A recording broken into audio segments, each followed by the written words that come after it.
안녕하십니까. 저는 윌로그에서 기술 총괄 이사를 맡고 있는 김정모라고 합니다. 반갑습니다. 네. 저희 윌로그는 콜드체인과 같은 운송 중에 환경을 분석해야 되는, 트래킹해야 되는 곳에 적용할 수 있는 그런 이제 솔루션을 가지고 온도, 습도, 충격 같은 이 환경들을 측정하고 또 그것들을 이제 분석하고 그렇게 해서 이제 효율적으로 모니터링 할 수 있는 그런 솔루션들을 제공해드리는 스타트업 기업입니다. 그래서 지난달이었죠. 7월 18일부터 시행된 생물학적 제재에 관련된 시행령을 저희는 이제 지금 이제 그 제약사, 도매상들을 도와서 함께 운영을 잘 효율적으로 안착시키는 데 도움을 드리고 있습니다. 그래서 저희가 한 2년 동안 이 서비스를 개발해 오고 그 다음에 이 시행령을 도입하기까지에 저희가 겪었던 시행착오들과 경험들을 이 자리에서 함께 나누면서 콜드체인을 어떻게 적용해야 될지에 대해서 함께 좀 그런 경험들을 공유해 보도록 하는 시간을 좀 가져보려고 합니다. 그래서 처음에는 저희가 생물학 제재에 관련된 시행령의 첫 경험이라고 타이틀을 붙였었거든요. 그런데 주최 측에서는 첫 경험은 절대로 안 된다고 하시더라고요. 그래서 첫 경험은 안 된다고 하셔서 첫 걸음으로 바꿨습니다. 마치 첫 걸음이라고 하니까 저희가 무슨 길라잡이 역할을 해드릴 것 같은데 그렇지는 않고요. 저희가 경험했던 것들을 오늘 한번 나누어 볼까 합니다. 그래서 생물학적 제재를 먼저 한번 이해를 해보고요. 저희가 겪었던 착오들, 시행착오들을 함께 나누어 보고 그 다음에 시행 후에 또 느끼게 되었던 것들을 또 나누고 앞으로 어떻게 하면은 콜드체인을 조금 더 효율적으로 적용할 수 있을지에 대한 것들을 한번 같이 나눠보겠습니다. 먼저 생물학적 제재를 우리가 이제 한번 살펴보면 한마디로 얘기하면 이렇게 얘기할 수 있을 것 같습니다. 혈액, 백신과 같은 생물학적 제재는 운송 중에 온도를 기록해야 되고 그리고 2년 동안 가공할 수 없는 데이터로 잘 보관해야 합니다라는 게 한 줄로 요약할 수 있는 한마디인 것 같습니다. 자, 그렇다면 이것을 통해서 우리가 목표로 뽑아낼 수 있는 것은 실시간 온도 트래커를 적용해서 투명한 관제 시스템을 통해서 데이터들을 잘 관리해라 라는 목표를 꼽아볼 수 있을 것 같습니다. 그래서 저희도 이런 이 두 가지의 큰 목표를 가지고 열심히 서비스를 개발을 했었는데요. 저희가 이제 첫 번째로 이제 계약을 한 실무 회의에서 참가해서 이것들이 너무 구체적이지 못했구나라는 것을 느낄 수 있었습니다. 그래서 발견했던 것이 이 세 가지의 이슈였습니다. 저희가 첫 번째 이제 C 제약사와 계약을 하면서 첫 번째 실무 회의를 들어갔었는데요. 그때 한 10개 정도 부처에서 15분의 실무자분들이 오셨습니다. 그래서 열심히 준비해간 서비스 소개를 채 다 하지도 못하고 쏟아지는 질문들에 답변을 해드리면서 이것들을 깨닫게 되었습니다. 그래서 우리가 적용하려고 했던 부분이 서비스 관점에서의 접근을 제대로 하지 못했구나. 그리고 또 집중해야 될 공정에 제대로 포커스를 두지 못했다는 것. 그리고 데이터 로거가 정말 현실적인 데이터 로그는 어떤 데이터 로그구나라는 생각을 새롭게 하게 되었습니다. 그래서 첫 번째 서비스 관점에서 접근을 한번 살펴보겠습니다. 이 서비스 관점에서의 접근이라는 것은 이렇게 보시면 될 것 같습니다. 이 생물학적 제재 서비스는 조금 재밌습니다. 앞서 말씀드렸던 온도 데이터 로그의 도입과 시스템의 도입은 요구하는 곳은 어디일까요? 바로 관계 부처인 거죠. 그리고 제약사나 도매상 같은 경우에는 이것을 적용을 하는 것은 맞지만 실질적으로는 단순하게 이 시스템의 도입, 온도 데이터 로그의 도입이 아니고 효율적으로 이것들을 적용을 하면서 현실에서의 적용해야 되는 공정들에는 어떤 부가적인 추가적인 작업 없이 진행하는 것, 운송사인 사용자, 결국에는 온도 트래커를 실질적으로 이용을 하고 온도를 수집해야 되는 주체가 되는 이 운송사 같은 경우에는 실질적인 배송기사의 편의성을 더 중시하는 모습을 보게 되었습니다. 그래서 실질적인 서비스의 요구는 관계 부처에서 하지만 운영사들은 추가 작업의 최소화를 더 꾀하고요. 운송사에서는 배송 기사님들의 편의성을 더 요구하게 되는 겁니다. 이런 현상이 왜 발생을 하냐면 실제 우리가 콜드체인을 적용하는 부문에는 물류산업의 중심이 됩니다. 물류산업은 우리나라 산업 구조에서 봤을 때 16위 정도 하는 좀 낙후되어 있는 산업입니다. 15위가 농업이고요. 농업보다 더 뒤처져 있는 16위에 운송산업은 위치하고 있습니다. 그래서 아주 인력 중심으로 운영됩니다. 그래서 이 콜드체인을 적용함에 있어서 생물학적 제재를 대응함에 있어서 운송사들은 우리 배송 기사님들이 거부감 없이 적용하는 것이 가장 포커스를 둘 수밖에 없습니다. 왜냐하면 조금은 나이가 연로하신 이 기사님들의 교육하는 것이 운송사에서 가장 힘든 부분이고요. 제약사 도매 업체 같은 경우에는 지금 핏하게 잘 맞춰놓은 이 프로세스를 이 공정들을 뭔가 손을 대야 된다고 하면 너무 많은 시간과 인력, 결국 돈이 투자되기 때문인 거죠. 그래서 그런 관점에서 이 공정, 이제 제약사나 도매상이 이것을 이행하기 위해서 치러야 되는 이 공정상의 공정을 한번 살펴보면은 가장 밀접한 게 아마 패킹 공정이 될 것 같습니다.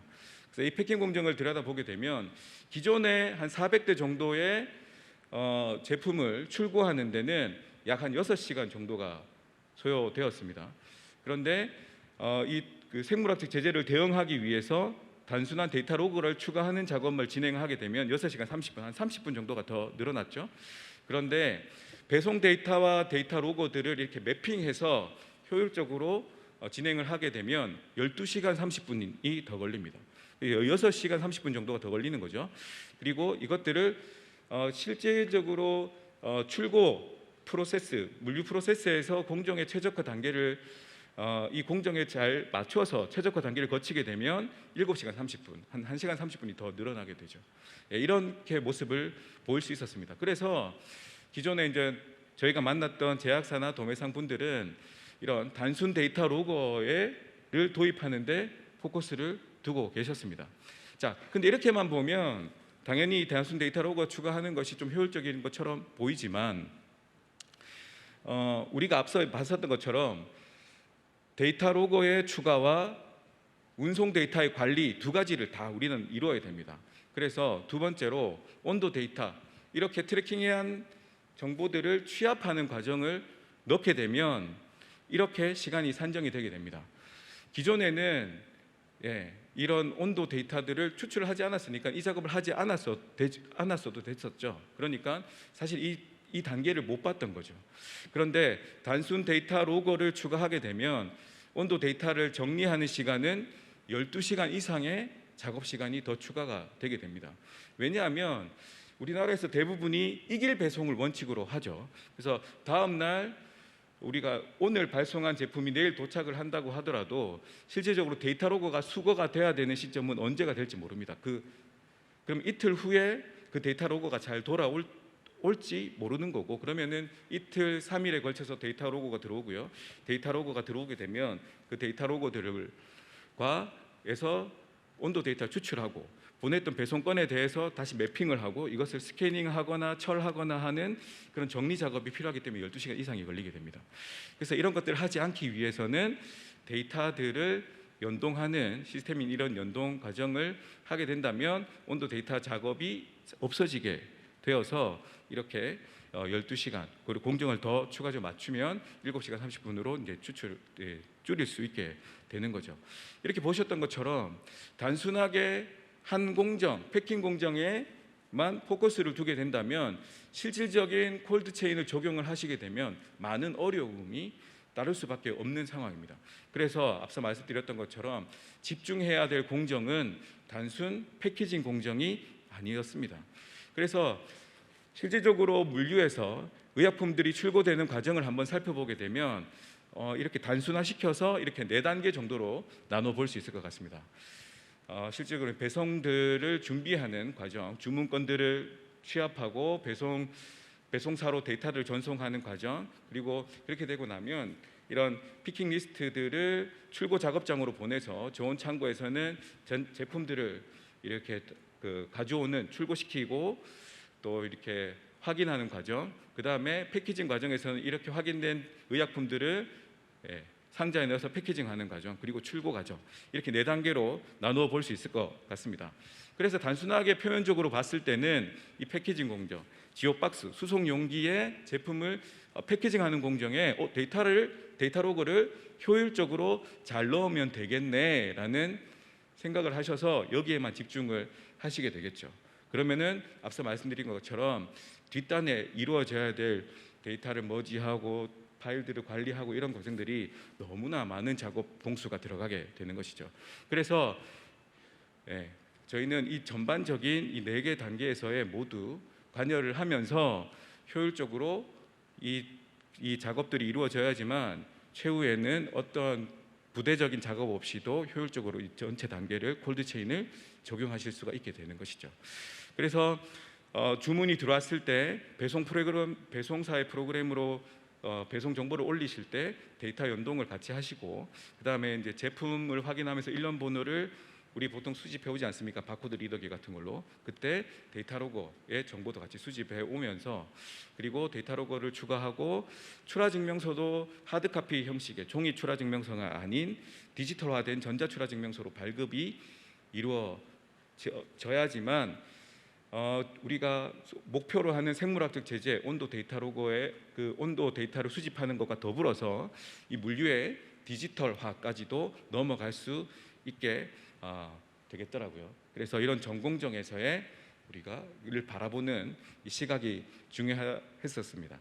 그리고 이런 전공정을 다 잘 케어하기 위해서는 그에 걸맞는 데이터 로고도 필요하겠죠. 그래서 3번째, 적합한 데이터 로고에 대한 생각도 저희는 조금 바뀌게 되었습니다. 저희가 고객사를 만났을 때 저희 고객사에서는 저희에게 이런 요청을 하셨습니다. 자, 우리 출고 단계는 너무 복잡합니다. 그리고 되게 어려워요. 작업자들이 해야 될 일이 많기 때문에 단말기에서의 시작하는 조작은 최대한 간단하게 해주십시오 라는 요청을 저희 쪽에 하셨습니다. 그래서 저희도 네 알겠습니다 하고 단말기는 버튼만 한번 누르면 시작하실 수 있도록 하고, 그 시작에 대한 것도 확인을 쉽게 하기 위해서 정원에 있을 때 파란색 LED가 점등이 되면서 확인하실 수 있게 만들어 드렸습니다. 그리고 그렇게 기획을 하고 실제 저온 창고에서 작업하는 작업 순서들을 저희가 같이 보게 되었습니다. 그랬더니 이렇게 많은 프로세스들을 통해서 출고를 하고 계시더라고요. 그래서 이것들을 단순하게 보면은 그렇습니다. 냉동 창고에서 냉매들을 꺼내옵니다. 이 냉매들은 냉동 냉매도 있고 냉장 냉매도 있게 됩니다. 이 냉매들을 하루 이틀 정도 또 상온에 두면서 어느 정도 온도가 안정화될 때까지 기다립니다.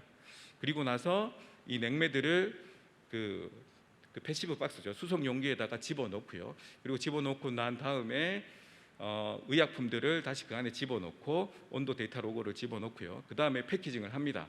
그리고 나서는 출고하기 편한 팔레트 위에다가 이 수송 용기들을 적재를 합니다. 그렇게 적재를 하고 난 이후에는 출고하고 운송하기 편하게 하기 위해서 랩핑, 이 적재되어 있는 수송 용기들을 랩핑하는 과정을 거치게 됩니다. 이렇게 이런 긴 공정을 통해서 출고 공정이 이루어지는데요. 이 중에 만약에 한 대가 아차 하고 출고를 못 눌렀습니다. 버튼 한 번을 못 누른 거죠. 그러면 어떻게 될까요?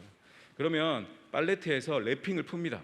그래서 시작이 안 된 수송 용기를 가지고 와서 수송 용기에서 그 온도 데이터 로그를 꺼내서 시작을 누르고 다시 넣고 다시 패키징하고 다시 랩핑해야 되는 과정을 거치게 되죠. 그래서 앞서 저희한테 요청해 주셨던 우리의 시작 단계는 간편해야 됩니다라는 요청의 정답은 시작의 개념을 없애드리겠습니다라는 것이었습니다. 그래서 어떠한 다양한 기능을 가진 온도 데이터 로고, 그리고 조작이 편리한 데이터 로고가 아닌 이 프로세스에 온전히 녹아 들어가서 조작이나 관리가 필요 없는 데이터 로고가 요구되는 것을 저희는 확인할 수 있었습니다. 그리고 또한 실시간 모니터링이 필요한 것인지 실시간 트래킹이 필요한 것인지에 대한 것도 좀 많이 저희는 고민을 했습니다. 이게 무슨 말이냐면, 우리가 흔히 효율적인 콜드체인의 모니터링이라고 생각을 하시면 어떤가요? 지속적으로 주기적으로 우리한테 온도 데이터가 들어와야 된다고 아마 생각을 하실 것 같습니다. 그런데 만약에 이게 우리 쪽으로 근데 국내 배송에서는 저희 고객사의 대부분은 이길 배송을 원칙으로 합니다. 산간지방도 이틀 안에 들어가게 됩니다. 그리고 빠른 고객사는 2시간 안에 배송도 하시는 분들도 있습니다. 근데 과연 우리가 실시간의 트래킹이 필요할까요? 그리고 만약에 그렇게 실시간으로 안다고 하더라도 우리가 어떤 조치를 할 수 있을까요? 나가던 용자차를 다시 불러올 수 있을까요? 아니면 기사님들에게 그 즉시 뭔가를 조치하라고 할 수 있을까요? 사실 그것은 불가능한 거죠. 그래서 우리가 원하는 것은 지속적으로 데이터를 잘 저장하고 우리가 원할 때 그 데이터가 우리 시스템으로 잘 들어오는 것이죠. 거기에 대한 고민도 우리 운송 환경, 우리의 콜드체인에 맞춰서 한번 고민이 좀 필요할 것 같습니다. 그리고 또한 실시간을 하게 된다는 것은 주기적인 통신이 필요하다는 것이고, 주기적인 통신을 했을 때는 배터리 소모가 크다는 것이고요. 배터리 소모가 크다는 것은 충전에 대한 이슈가 생기고, 충전을 해야 된다는 것은 단말기가 들어왔을 때 늘 가지고 와서 어딘가에 꽂아서 충전을 해야 된다는 그런 관리적인 포인트도 필요하게 되는 것이죠.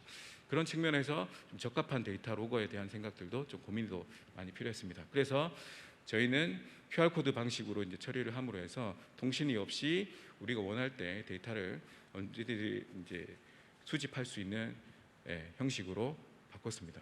여기서 저희의 깨알 같은 저희 제품의 자랑이었습니다. 자, 이렇게 해서 콜드체인을 잘 저희는 대응을 하기 위해서 시행을 했죠. 사실은 시행을 하기 전에 저희는 이제 저희 고객사들과 한 5개월 정도 계속 이제 적응 기간을 계속 가졌습니다. 배송 밸리데이션을 진행을 하면서 쭉 진행을 했었는데요. 그러면서 좀 보이게 됐었던 것들이 무엇이었냐면, 데이터를 통해서 데이터가 수집되니까 보이지 않던 문제들이 많이 발견이 되었습니다. 그 대표적인 예가 바로 이것인데요. 쭉 보시면은 온도가 20도에서 저온 창고로 이동하니까 5도 밑으로 쭉 떨어집니다. 떨어졌다가 패키징하는 작업 중에는 어느 정도 안정화돼서 한 6도 정도를 유지하는 것 같습니다. 그렇게 해서 패키징이 마무리되었어요. 그리고 출고를 시켰습니다. 그런데 이게 웬일인지 틀림없이 잘 패키징을 해서 내보냈는데 온도가 올라갔습니다. 그리고 도착할 때까지 이렇게 떨어지는 것을 볼 수가 있었습니다. 그래서 이 이슈가 제기가 됐는데 이게 한두 건이 나온 게 아니었어요. 그래서 이 데이터를 보고 저희 쪽에 물어보시더라고요. 왜 이러냐? 온도 데이터가 온도계가 잘못된 것이 아니냐라는 질문에 저도 되게 황당했었습니다. 그래서 분석을 했더니 그런 것이었습니다. 그 수송 용기가 상온에 있다가 저온 창고로 가지고 들어와서 냉매를 꽂았더니 수송 용기의 온도가 바로 뚝 떨어질까요? 아니었습니다. 수송 용기의 온도는 그대로고 냉매가 넣으면 그 수송 용기 안에 있는 공간의 온도가 떨어지는데도 시간이 필요했던 것이죠. 그런 것들이 사실 그전에는 몰랐었던 것이죠. 그런 부분들이 또 있고요. 또한 우리가 그 배송을 하면서 하루 3일이면 회수가 다 된다고 생각하고 있었던 것들이 실질적으로 측정을 해보니까 그렇지 않은 문제, 이런 보이지 않던 문제들이 실질적으로 데이터가 수집되면서 많이 이제 확인이 되었습니다. 또한 이 과도기를 겪으면서 기존에 했던 관행들과 또 시행령을 함께 이행해야 된다는 이런 과도기적 이런 그 어려움들도 직면을 할 수 있었고요. 또한 우리는 준비가 다 되어 있지만 우리의 제품을 받으시는 이런 병의원, 약국 수령하시는 분들의 준비가 잘 되어 있는지에 대한 것도 사실 이제 많이 들여다보게 되었습니다. 그래서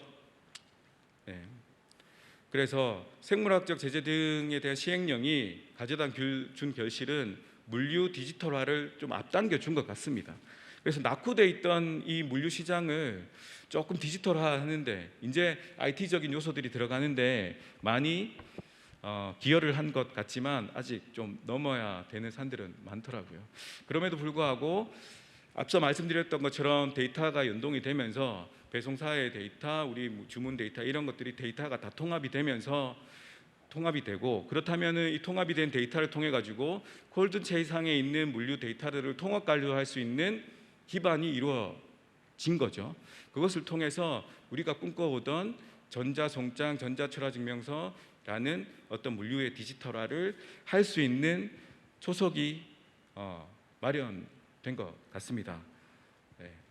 그럼에도 불구하고 아직까지는 우리가 하던 업무 간성을 무너뜨릴 수 있는 힘이 저에게 좀 많이 필요한 것 같습니다.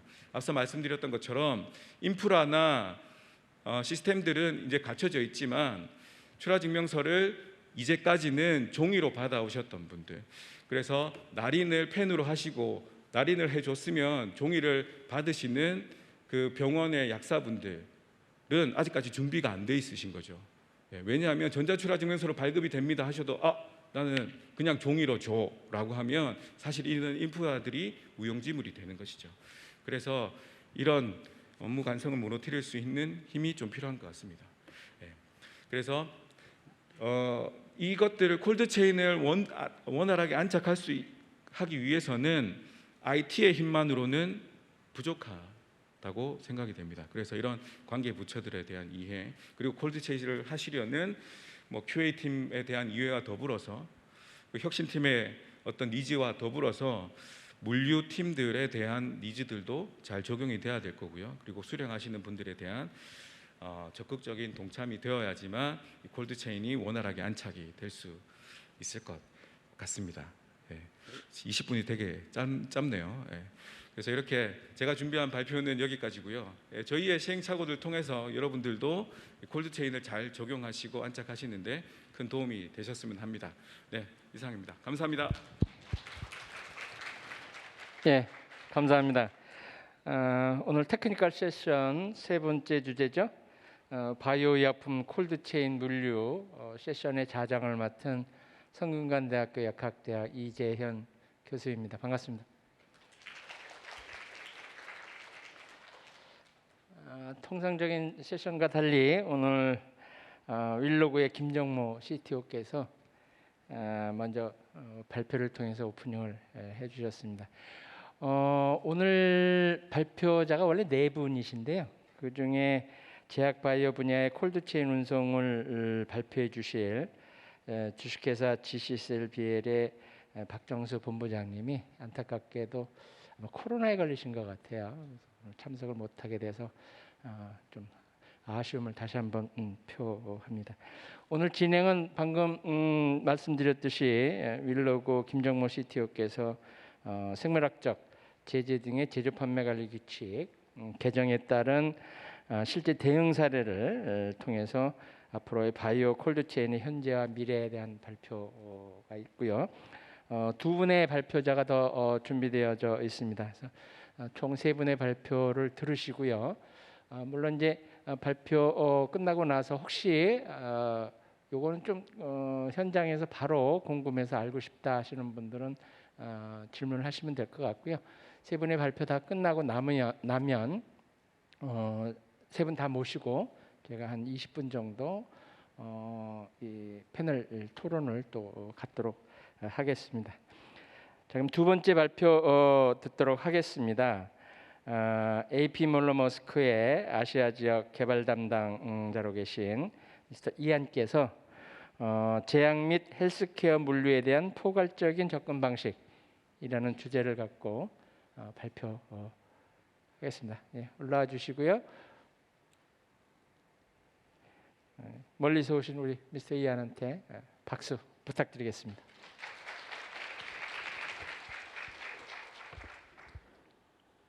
안녕하세요. Good afternoon, everyone.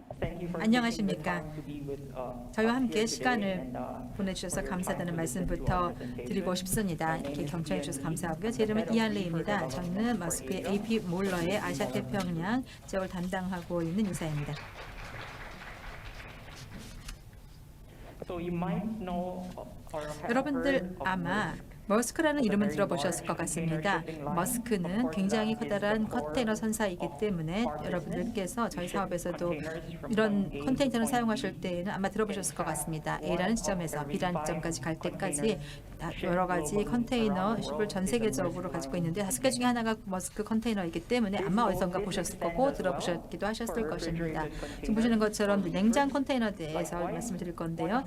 그리고 또 5개 중에 하나의 전 세계 컨테이너 중 하나가 역시 머스크 냉장 시스템을 사용하고 있는 것으로 나타나고 있습니다. 그렇기 때문에 이런 제약과 헬스케어 부분에서는 정말 더 중요하다고 할 수가 있겠습니다. 냉장 시스템에서는요, 공급망에서는 또 지난 여러 부분에서 보았던 것처럼 코로나로 인해서 이런 냉장 시스템의 공급이 얼마나 중요한지는 다 느낄 수가 있었을 것입니다.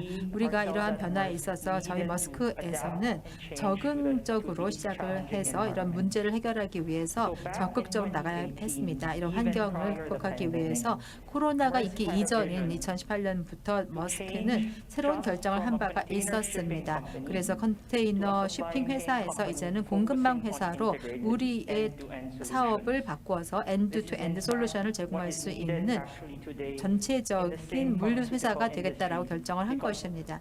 그 중에서 가장 중요한 것이 제약 회사일 수가 있었는데요. 저희가 해양 운송을 할 때에는 제약 산업의 니즈를 모두 충족하기에는 부족하고 어려운 점도 있었기 때문에 상당히 어려운 점이 많이 있었습니다. 그리고 우리가 직면하고 있는 이런 문제들을 해결하기 위해서 많은 노력을 그간 기울여 왔습니다.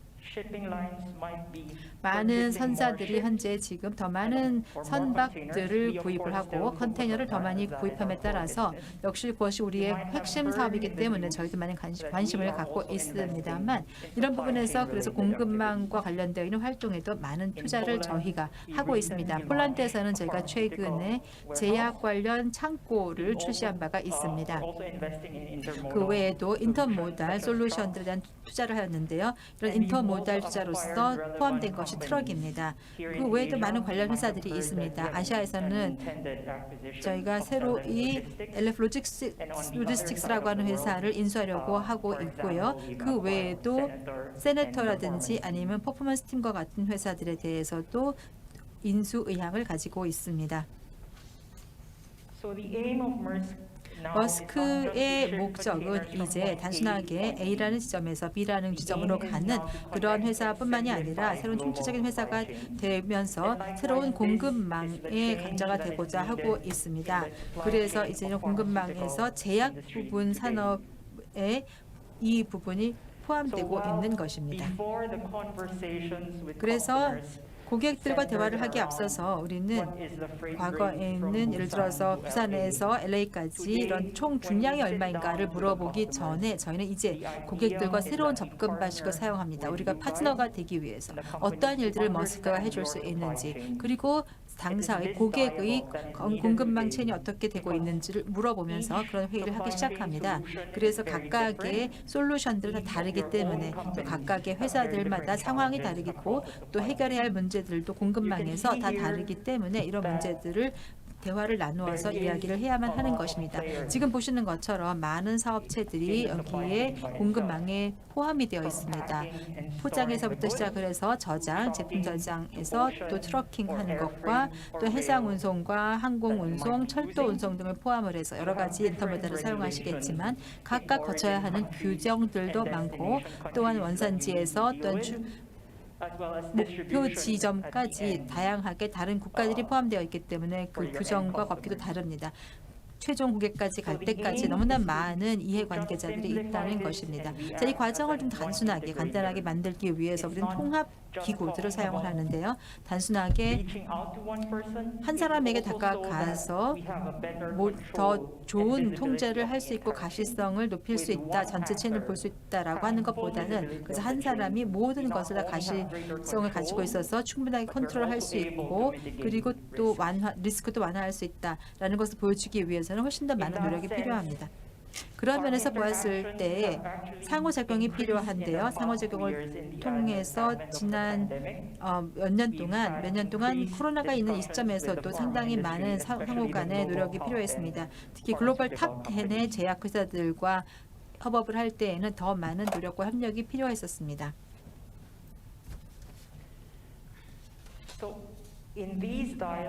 지금 그림에서 보시는 것처럼 저희는 한 가지 깨달은 것이 있습니다. 우리가 내부적으로 하는 업무도 변경을 해야겠다라는 것을 느꼈던 것입니다. 그래야만 이 운영 프로세스가 공급망 안에서 전체 체인 안에서 머스크 안에서도 GDP에 준수를 하도록 만들어야겠다라는 것을 느낄 수 있었습니다. So one of the biggest efforts that we've done, 따라서 우리가 which was 했던 노력 not 중에 there 하나는 previously, 그 이전에 없었던 새로운 것으로서 이제 우리가 갖고 있는 것은 품질 관리 부서를 갖추고 있습니다. 이 품질 관리 부서는 제약 부문에만 한정되는 것입니다. QP라고 하는 제약 관리자들이 포함이 되어 있고 또 이들이 포진해 있습니다. 즉 보다 더 중점적으로 컨테이너의 움직임을 살펴보고 그리고 그 안에 해운을 통해서 운송이 되는 물품들의 핵심적인 사항들을 살펴보게끔 하는 것입니다. 코로나로 인해서 어려웠던 중에 하나는 여러분이 공급망에서 일하신다면 아마 들어보셨을 텐데 컨테이너가 없다 이런 말 많이 들어보셨을 겁니다. 아니면 컨테이너 예약이 어렵다라는 말들이 횡행했었습니다. 그리고 컨테이너를 예약한다 하더라도 그 컨테이너가 선박까지 도달하지는 못한다라고 하는 말을 들어보셨을 것입니다. 왜냐하면 전 세계적으로 글로벌적으로 여러 가지 상황이 크게 코로나 때문에 변화하였기 때문이었습니다. 이러한 과정에서 우리가 자산 오너라고 하는 개념을 새로 시작했습니다. 전 세계의 가장 큰 플리트 소유 업체로서 플리트를 가지고 있고 전 세계의 모든 많은 플리트들을 소유하고 있는데요. 그렇기 때문에 저희는 다양한 장비를 넣을 수 있는 스페이스를 보장할 수 있을 뿐만이 아니라 또한 가시성을 보장함으로써 운영 리스크를 축소할 수가 있었습니다. 왜냐하면 우리가 어떤 도전 과제들을 갖고 있는지를 알고 있기 때문입니다. 파나마 운하의 사건 여러분 기억나시죠? 그리고 또 터미널이 혼잡했던 상황들 그리고 또한 트럭들이 스트라이크를 벌였던 그 많은 사건들이 있었습니다. 다 기억을 하실 텐데 이런 면에서 에셋 오너가 된다면 그 모든 사항들을 통제할 수 있을 것이라고 저희는 생각했던 것입니다. So apart from owning the assets, 자산을 소유하는 것 이외에도 우리는 기술에 대해서도 중점적인 노력을 하였는데요.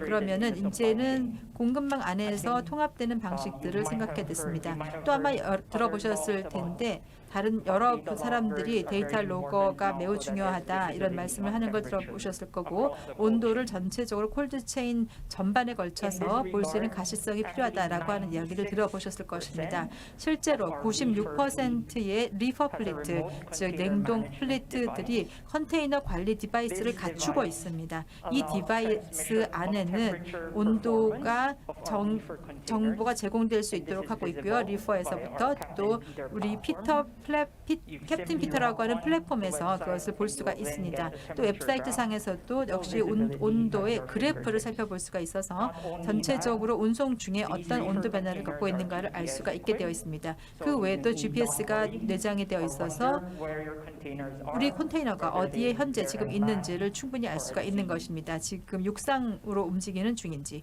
아니면 해상에 있는지 그 컨테이너의 위치를 확인할 수 있습니다. 이러한 기술들을 가지고 현재에는 고객들과 많은 일을 하고 있는데요. 리스크 평가 업무도 하고 있습니다. 이제는 항공에서 해상으로 움직이고 변화하는 그 과정에서는 공급망이 제약사 부분에서 굉장히 중요합니다. 특히 현재 항공이 굉장히 많이 주요한 운송 수단으로 현재 제약에서는 사용되고 있지만 그러나 지난 2년 동안 해상이 여러 가지 문제로 인해서 사용되지 못했었고 비용이 엄청나게 비쌌다라는 문제가 있었긴 했었는데요. 그래서 이제는 고객들과 이제 리스크 평가를 한번 해보고 있습니다.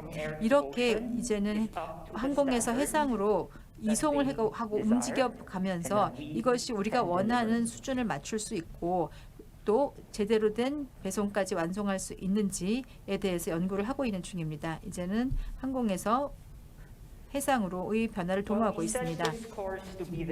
이런 과정에서 우리가 얘기를 하는 과정은 공급망에서 통합을 하겠다라는 과정에서 업계 역시도 환경 문제를 해결해야 한다는 것과 맥락을 같이 하고 있습니다. 지속 가능한 방식으로 우리의 사업을 추진해야 할 것이고 또 운송을 이룰 수 있도록 해야 하는 것입니다. 2040년까지 넷제로를 이루겠다라고 하는 목표에 맞추어서 하나의 새로운 목표가 나왔습니다. 그래서 업계에서는 2050년까지 내부적으로 자체 운용으로 인한 목표를 머스크는 가지고 있는데요. 상당히 과감한 목표를 세우고 있는 것입니다. 그래서 전체적으로 8억 6천만 톤의 CO2가 2021년도에 배출이 되었었습니다. 우리의 목표는 그것을 2030년까지는 이런 배출량을 60%만큼 낮추려고 하고 있습니다. 2008년도를 기준으로 해서 그때보다 60%만큼 낮추고자 하는 것이 우리의 목표인 것입니다. 그렇다면 이를 위해서 우리는 실제적으로 무엇을 하고 있을까요? 넷제로 배출량을 이루기 위해서 머스크가 하고 있는 일들을 말씀을 드리고 싶은데요.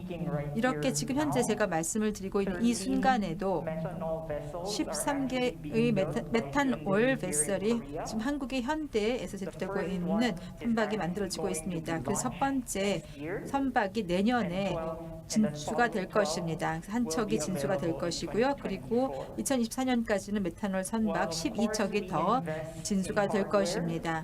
그래서 이 하드웨어 같은 것을 보면은요, 이러한 친환경 선박이라고 하는 것이 나오게 되는데, 이를 통해서 우리는 지속 가능한 연료를 확보하는 문제도 해결을 해야 합니다. 그래서 바이오 퓨얼 연료라든지 그린 메탄올 그리고 그린 암모니아와 같은 것들이 새로운 원료가 될 수 있도록 할 것이고, 단순히 친환경인 하드웨어만으로 끝나는 것이 아니라 친환경 공급망을 제공하는 회사가 되어야 한다고 믿고 있습니다. 그리고 또한 규제적인 프레임워크를 더 밀고 나가고자 합니다. 파리 협약을 통해서 우리는 이산화탄소의 배출에 대해서 새로운 목표를 가지고 있는데, 이를 위해서는 새로운 이 문제를 바라볼 수 있어야 하고, 이러한 영향을 해결하기 위해서 어떻게 다각화된 해결책을 찾을 수 있을 것인가를 생각해야만 합니다. 물론 우리는 이런 면에서 다양한 투자를 해오기도 하였습니다. 따라서 선박에 대한 투자 이외에도 여러 가지 투자를 하고 있는데요. 선박에 대한 투자는 아까도 말씀을 드렸었습니다만, 따라서 이 항공 플리트에 있어서는 새로운 진출을 하는 과정에서 이제는 새로운 운송 모델을 만들고 있고요. 또 마찬가지로 2030년까지 우리는 30% 정도를 바이오 연료로 사용을 해서 운항을 하게 될 것입니다. 인터모달 시스템에서는 트럭을 사용을 해서 126개의 새로운 신규 전기 트럭을 미국에서 구입하였습니다. 그리고 또 그 숫자는 더 늘어나게 될 것입니다. 그리고 또 작년에도 해서 컨테이너가 새로 추가가 되었는데요. 미국에서 300대 이상의 신규 전기 트럭이 새로 출시가 되었습니다.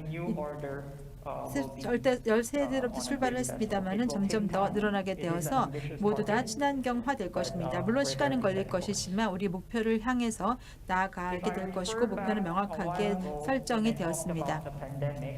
코로나 시절에 제가 과거에 얘기했을 때는 이런 에어플리트에 대한 문제도 있었다라고 얘기를 말씀을 드렸고, 또 코로나로 인한 여러 다양한 물류 문제가 있었다라고 말씀을 드렸었는데요.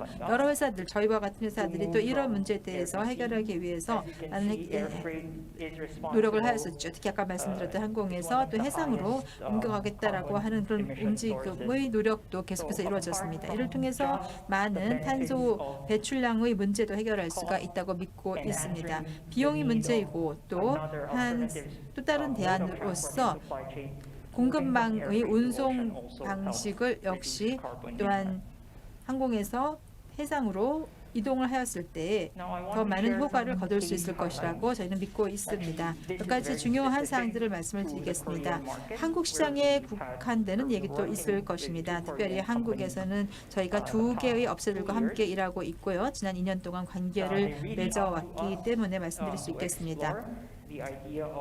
이 회사들과 함께 저희는 새로운 아이디어들을 생각하고 있습니다. 따라서 해상을 새로운 운송 모드로 만들어내기 위해서 우리가 가져야 하는 주요 목표는 제약 제품들이 이 목적지까지 시간을 다투는 과정에서도 제대로 배송될 수 있도록 하는 것이 필요할 것이라 생각했습니다. 여러 가지 제약으로 인해서 이제 해상으로 전환할 수 있도록 고객을 지원해야 할 것이고 이제 항공에서 해상으로 전환을 하면서 탄소 발자국을 줄일 수 있을 거라고 생각합니다. 물론 모든 사람, 모든 기업들에게 해당하는 것은 아닙니다. 장단점도 있기 마련이고 우리가 그 장단점을 잘 저울질해 봐야 하겠지만 또 시간도 걸릴 것입니다. 우리가 그렇게 가고자 한다 하더라도. 그렇지만 이런 부분에서 우리가 매우 성공을 하게 된다면 앞으로 계속해서 컨테이너 안에서의 많은 적재량도 높일 수가 있을 것이고 부산과 인천 항만의 사업도 더 제고될 수 있을 것이며 실제로 우리가 갖고 있는 캡틴 피터라고 하는 플랫폼 기술을 활용을 해서 고객들에게 가시성을 보장을 하고 제품들이 정확하게 로테르담 항만에서 출발을 했을 때 우리가 마지막 최종 목적지에 트럭으로 운송되는 것까지 완전하게 볼 수 있다면 이 프로젝트는 완성이 될 것입니다. 여러분들에게 말씀을 남기고 싶은 것은 바로 이번 세션이 총체적인 전체의 제약회사와 관련된 내용이며 이 공급망에서의 제약회사의 내용도 포함이 되어야만 전체 업계에 도움이 된다는 사실입니다. 우리와 같은 회사들 그리고 여러분들과 같은 고객사들이 함께 새로운 솔루션을 오픈마인드 정신으로 새로이 설계를 하였을 때 새로운 시장이 열릴 수 있을 것이고 새로운 흥미로운 기술들이 도입될 수 있을 것이며 또 여러분의 공급망 역시도 마찬가지로 여러 가지 활동을 통해서 환경에도 기여할 수 있을 것입니다. 경청해 주셔서 감사합니다. 함께 할 수 있게 되어서 매우 기쁘게 생각합니다. 예, 감사합니다. 우리 AP 몰로 머스크의 그 엔드투엔드 운송 네트워크를 소개해 주시고 더 포괄적인 제약 및 헬스케어 접근 방식을 설명해 주셨습니다. 다시 한번 발표를 맡아주신 미스터 이한이에게 감사를 드립니다. 세 번째 발표자인데요. 마켄의 글로벌 임상시험 유통 서비스를 담당하고 있는 니나바스 부사장님을 모시고 콜드체인 생물학적 제재의 보관 및 유통에 관한 공급망 복합성을 극복하기 위한 방안에 대해서 설명을 듣도록 하겠습니다. 인사를 박수로 환영해 주시기 바랍니다.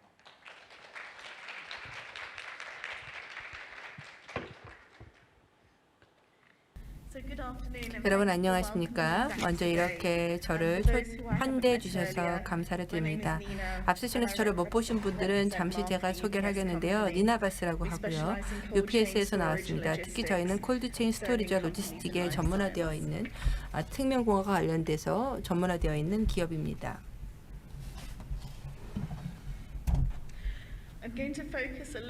제가 오늘 말씀을 드릴 부분은요, 특히 이제 백신과 관련된 케이스 스터디를 자세히 말씀을 드리겠습니다. 또 헬스케어가 어떻게 발전하고 있는지, 그리고 임상 연구가 현재 어떻게 변화하고 있는지에 대해서 말씀을 드리겠습니다.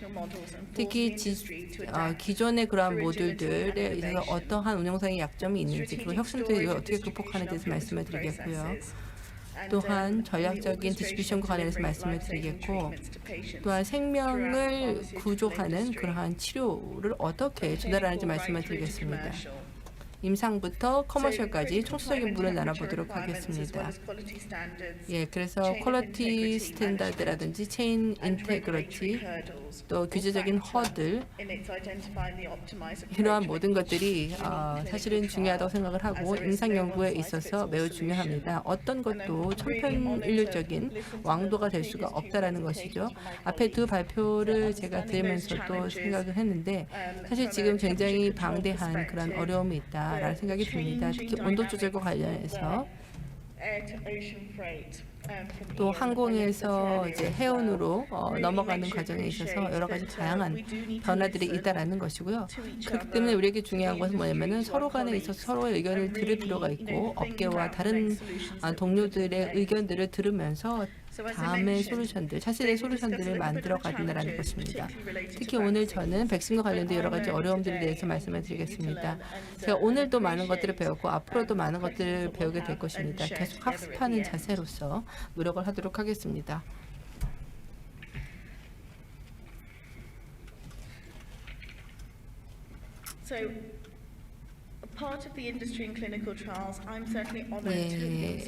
임상 연구뿐만 아니라 코로나 백신 연구도 지금 많이 일어나고 있습니다. 코로나 초창기부터 백신 트라이얼이 활발하게 이루어졌는데요. 백신과 관련해서 몇 가지 말씀을 드리자면 현재까지 50억 명의 사람들이 백신을 투약받았습니다. 2022년 1월 기준입니다. 그래서 이렇게 백신이 지금 빠르게 도입되고 있는 걸 볼 수가 있습니다. 이 말은 뭐냐면 이미 저희가 여러 나라들로 백신을 많이 운송을 했다라는 것이죠. 예, 그래서 커머셜 네트워크 상에서 또 글로벌 클리니컬 트라이얼을 위해서 다양한 백신들이 운송이 되었다라는 것입니다. 자, 그러면 현재 어떤 어려움이 있느냐라고 할 때 신규 백신을 개발하는 데 있어서 매우 복잡한 이슈들이 있습니다. 특히 이것이 스토리지나 배포에는 어떤 의미를 가지나요? 또 로컬과 리저널 스토리지를 위한 허브를 어떻게 구축할 수 있을까요? 또한 중앙화된 제조가 그러니까 제조가 로컬하게 발생하는지 리저널하게 발생하는지, 특히 사막 이남 지역 같은 경우에는 도달이 굉장히 쉽지 않은데 이런 지역으로 어떻게 성공적으로 운송을 할 수 있을 것인가, 이런 이슈들이 있습니다. 그래서 단순히 중앙화된 제조에 대한 또 문제만이 아니고 기술 이전과 이러한 다양한 문제들이 있고, 그렇기 때문에 여기에 적합한 공급망이 구축이 돼야 됩니다. 이 또한 공급망 파트너들 같은 경우에 제조 사이트에 대한 현장 상황을 제대로 이해하고 있는지, 또 최종 목적지에 대한 현장 상황을 제대로 이해하고 있는지를 봐야 되고요. 임상 연구에 있어서 환자의 이러한 특별한 니즈들도 제대로 이해할 필요가 있습니다. 그래서 지난 수년 동안 우리가 보게 된 것 중 하나가 바로 전례 없이 많은 임상 연구가 지금 일어나고 있고 빠르게 임상 연구가 진행이 되고 있다는 것입니다. 이것으로 인해서 허가와 관련된 판도도 지금 많이 바뀌고 있죠. 그래서 공급망이 어떻게 이걸 잘 지원하게 갖춰져 갈 것인가가 중요합니다.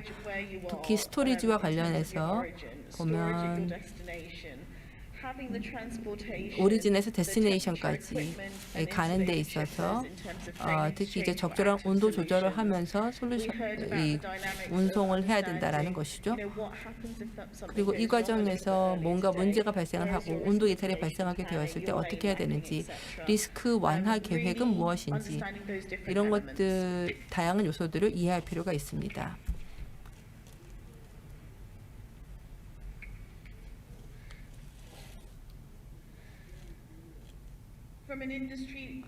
자, 그다음에 업계의 어려움들에 대해서 말씀을 드리자면요.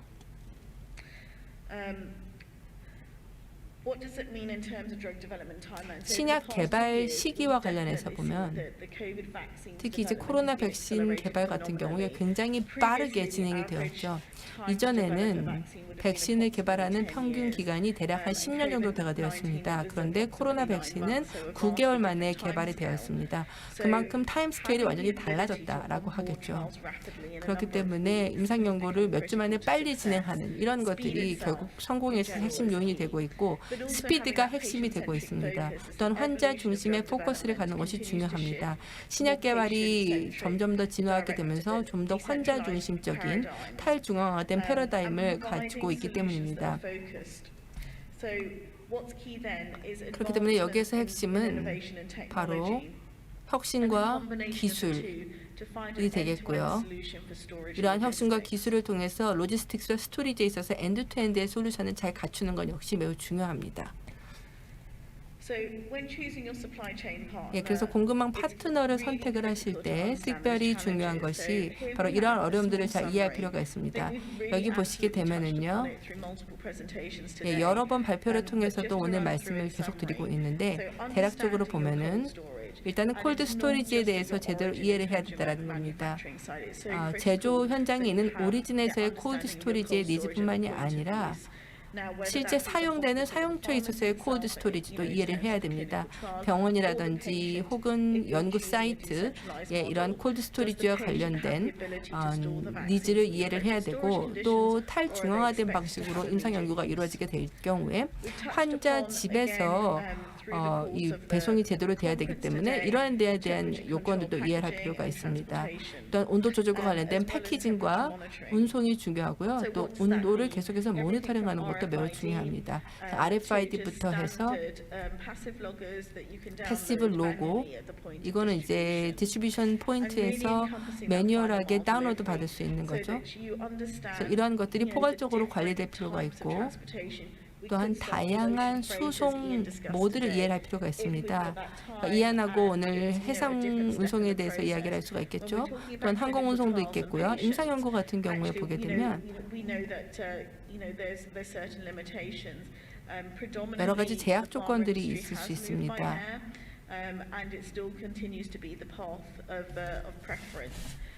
예. 그리고 오늘 이 자리에서 여러분들과 함께 하면서 보니까 디스트리뷰터들이 사실 상당 부분들이 로컬한 유통사들이 많이 있다는 생각이 들었습니다. 그렇기 때문에 좀 더 다이렉트 솔루션이 필요하고, 직접 운전해서 가는, 그러니까 뭐 해상이나 항공으로 가는 것보다 운전해서 하는 경우들이 많이 있다라는 것이죠. 그래서 보통은 보면은 온도 조절이 되는 그러한 차량을 가지고 이제 운송을 하는 경우들이 많다라는 것이죠. 그래서 환자한테 직접 배송이 되느냐도 봐야 됩니다. 그리고 이 과정에서 환자가 뭐 패키징이나 이런 것들을 처분하는 책임을 지면 안 되겠죠. 또 재활용이나 이러한 측면에 있어서도 이거를 다시 반송시켜주고 이것을 이제 대신 파기시켜주는 그러한 업체들이 또 필요합니다.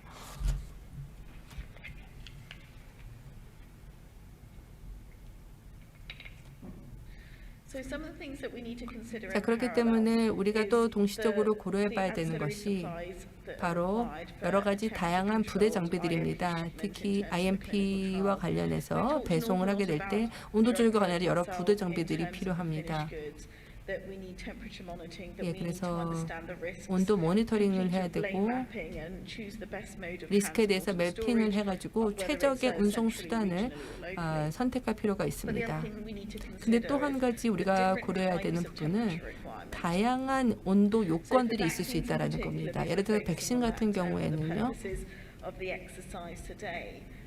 보면 특히 이제 코로나와 관련해서 우리가 보게 되는 게 뭐냐면 제품, 이 백신이 너무나 빨리 개발이 되고 시장에 출시가 되다 보니까 마이너스 70도 스토리지 요건이 이제 중요해지게 되었고, 커머셜한 관점에서도 보면은 근데 보통은 원래 백신 같은 경우 한 2도에서 10도 정도에서 저장이 되었었는데 갑자기 마이너스 70도의 저장 요건이 필요해지게 된 것입니다. 예, 그래서 이제 이 온도 요건이 뭐 마이너스 20도인지 30도인지 이런 온도 요건에 따라서도 사실은 전략이나 이런 것들이 달라져야 될 것입니다. So as we focus and pull together on those requirements, 예, 그렇기 때문에 이러한 공급망 요건과 관련해서 특히 콜드체인에서 중요한 것은 온도 조절, 온도 스토리지, 그리고 온도 패키징이 되겠습니다. 이거와 관련해서 특히 이제 우리 물량에 맞게 적절한 솔루션을 갖는 것이 중요합니다. 또 모니터링도 중요하죠. 그런데 지금 굉장히 다이나믹한 그러한 상황이다 보니까 공급망 전체에 있어서의 비저빌리티를 갖는 것이 중요하고, 여기에서 성공의 핵심 요소가 바로 GPS입니다. 또한 글로벌 항공 운임이나 아니면 다이렉트 드라이브 운임 이런 것도 생각을 해봐야 되고요. 그리고 대규모의 물량들을 적시에 운송하는 것과 관련해서 특히 해상이나 이런 것이 굉장히 중요한 경로가 될 수 있습니다. 또 고객도 생각을 해봐야 되는데요. 모든 사람들한테 제대로 된 정보를 제공을 하고 소비자와 관련된 커맨드 센터를 둬가지고 실시간 비지빌리티를 확보해야 됩니다. 그러니까 GPS 모니터링은 사실 시작에 불과하고요. 여기에 더 이제 복잡한 다양한 커뮤니케이션 툴들을 두고 이런 주요 요건들을 제대로 이해하는 것이 필요합니다. 또한 다양한 스토리지 컨디션에 대해서 얘기를 했었는데요. 마이너스 70도에 대한 요건이 지난 2년 동안에 크게 이제 확대가 되게 되면서 마이너스 70도로 해서 어떻게 우리가 제대로 운송할 것인가에 대한 니즈가 커지고 있습니다. is key to success. 그래서 이런 것들을 잘 관리하는 것, 공급망 전체에 걸쳐서 관리하는 것이 결국은 핵심적인 성공 요인입니다. We talked a little bit about the three 예. core storage conditions in terms 세 of 가지 cold 콜드 chain. 스토리지 조건에 대해서 보겠는데요. 사실 이제 기존에는 2도에서 8도 정도가 평균적인 스토리지 컨디션이었었습니다. 근데 팬데믹 초기부터 해서 저희가 네트워크를 구축을 해서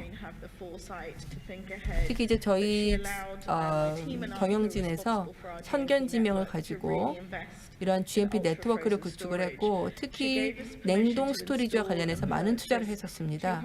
초기부터 했었었죠. 그래서 싱가포르부터 해서 아르헨티나 그리고 곳곳으로 해서 이러한 냉동 스토리지 네트워크를 구축을 했습니다. 이걸 굉장히 빠르게 해서 2달 만에 마무리를 지었었는데요.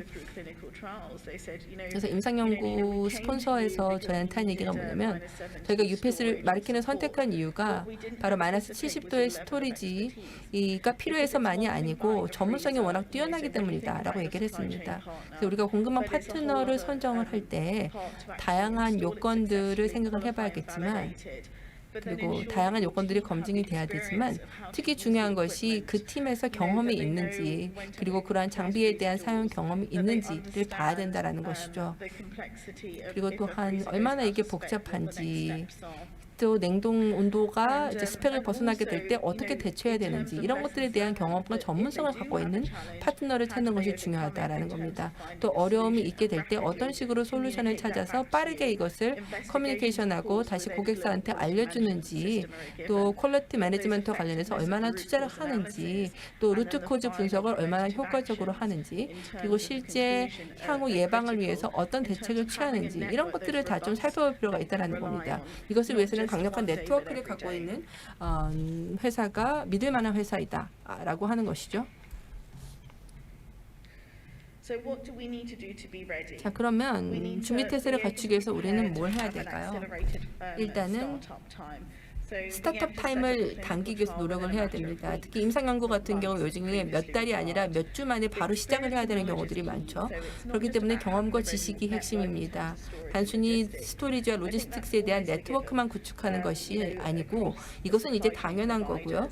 이제는 공급망을 제공하는 이 팀에서 다양한 전문성과 경험을 갖는 것이 중요합니다. 예, 그렇게 해서 각 개개인의 회사들에게 맞춤화된 오퍼레이팅 모델을 제공해주고 또한 맞춤화된 전략을 제공해줄 필요가 있습니다. 뿐만 아니라 프로토콜에 맞춰가지고 이러한 전략들을 만들어주는 것이 중요하죠. 그래서 임상연구 프로토콜에 따라서 맞춤화된 전략들이 필요하기 때문에 특히 환자의 집에서 임상연구가 지금 많이 이루어지고 있기 때문에 연구 사이트 중심이 아니라 디센트럴라이즈된 방식으로 해서 전략을 마련하는 것이 중요합니다. 또한 세계에 거대한 변화가 있게 되었을 때 그때 적절하고 민첩하게 대응하는 역량도 매우 중요하겠고요. 또한 전반적으로 다양한 옵션들을 한꺼번에 갖춤으로써 리질리언스를 갖추는 것도 중요합니다. 유연한 배포 전략, 유통 전략을 갖는 것도 중요합니다. 이게 단순히 로지스틱스 그리고 스토리지 관점에서만 중요한 것이 아니라 임상연구 프로토콜 디자인을 할 때에도 이러한 컨틴전시 플랜을 마련을 해서 유연하게 대처할 수 있도록 하는 것이 중요합니다.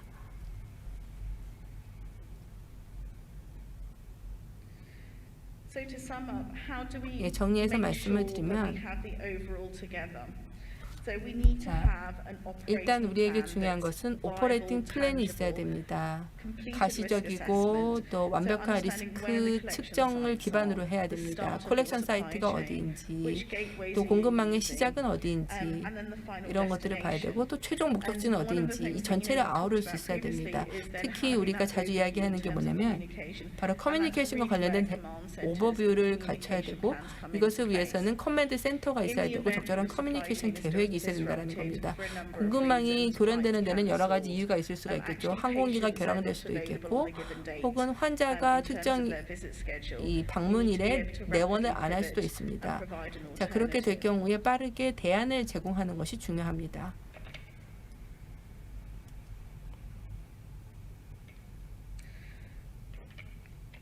So this is my last slide. 자, 이게 제 마지막 슬라이드인데요. I think we've talked about the risks through the 저희가 supply chain. 콜드체인 공급망에 있어서의 리스크에 대해서 말씀을 드렸고, 현재 온도 조건과 관련해서 특히 스토리지와 디스트리뷰션에 있어서 온도 조건에 있어서 어떤 변화가 있는지 말씀을 드렸습니다. 자, 결국 중요한 것은 적절한 전략과 어서러티브를 마련하는 것입니다. 예, 이렇게 해서 온도 조절을 하면서 적절한 스토리지 로지스틱 솔루션을 마련을 해야 되고, 또한 개별 각각 제품별로 해서 니즈가 다르기 때문에 이런 것들에 유연하게 대응하는 것이 중요합니다. 또한 공급망 전체를 아우르는 솔루션이 중요합니다. 즉 전체 여정에 있어서의 특정 단계만 집중하는 것이 아니라 엔드 투 엔드로 전체 공급망을 아우르는 솔루션이 필요하고, 또한 리스크에 대해서 미리 사전에 고민하고 리스크 계획을 세우고 이것을 적절하게 커뮤니케이션하는 방법을 세울 필요가 있습니다. 또한 시장의 목소리를 잘 들어서 향후의 어려움들에 대해서 미리 선제적으로 대처하는 것이 중요하겠습니다. 여기까지 해서 발표를 마치도록 하겠습니다. 발표 기회를 주셔서 감사를 드리고요. 나중에 질문 받도록 하겠습니다. 네, 감사합니다. 우리 마케네 예나바스 부사장님 발표 감사드리고요. 생물의약품 콜드체인의 복잡성을 어떻게 극복할 것인지에 대한 좋은 설명해 주셨습니다. 원래 이제 패널 토론을 따로 저희가 가지려고 했었는데요. 진행에 조금 착오가 있어서 패널 토론은 따로 하지 않고요. 혹시 그 발표자들의 발표 내용 중에 궁금하시거나 질문하실 내용이 있으시면 좀 질문을 좀 받는 그런 시간을 좀 가져볼까 하는데요. 혹시 질문 있으신 분 손 들어주시면 우리 진행하시는 분이 마이크를 드리도록 하겠습니다. 혹시 연자들에 대한 발표 내용 중 질문이 혹시 있으실까요?